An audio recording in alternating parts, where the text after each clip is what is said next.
Student apo zgjedhje? Kjo është pyetja që kemi me dëgju shumë këto ditë. Sa herë shkoj në shkollë, një ditë pas faqes së zgjedhjeve, kuptoj që ky vend është më shumë se një objekt mësimi. Shumë shkolla në Kosovë shndrohen edhe në qendra votimi, ku qytetarët duke votuar mund të ndikojnë në të ardhmen e vendit. Kosova mund të shkojë në zgjedhje sërish, të tretat brenda një viti, nëse deputetët nuk e zgjedhin presidentin e vendit. Ata kanë rreth 3 javë kohë për të pajtuar rreth një emri për të vendosur me votën e tyre. Derisa këto objekte shkollore ndryshojnë funksion. Pyetja mbetet: apo zhvillohen politikat për të rinjën në Kosovë nga zgjedhjet që janë mbajtur, apo po mbesin vetëm premtime që përsëriten?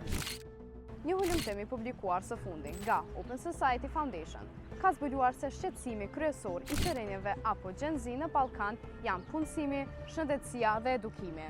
Dhe jo vetëm për ata, por edhe për familjet e tyre.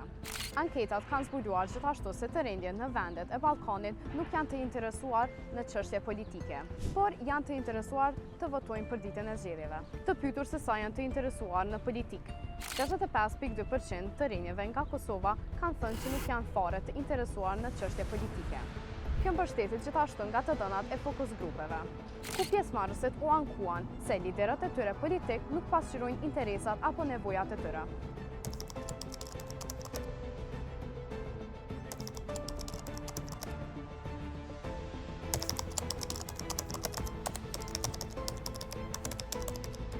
Që pas shpalljes së pavarësisë në Kosovë janë mbajtur 8 palë zgjedhje parlamentare. Kjo do të thotë që Kosova ka pasur zgjedhje pothuajse çdo 2-3 vjet, jo çdo 4 vjet siç parashihet me ligj. Por çfarë ndryshon nga ky cikël i përsëritur? Kur kuvendet dhe qeveritë bien shpesh, ligjit fillojnë të shkruhen, por pak prej tyre përfundojnë. Proceset ndërpriten dhe zbatimi i tyre varet nga prioritetet e qeverive të reja.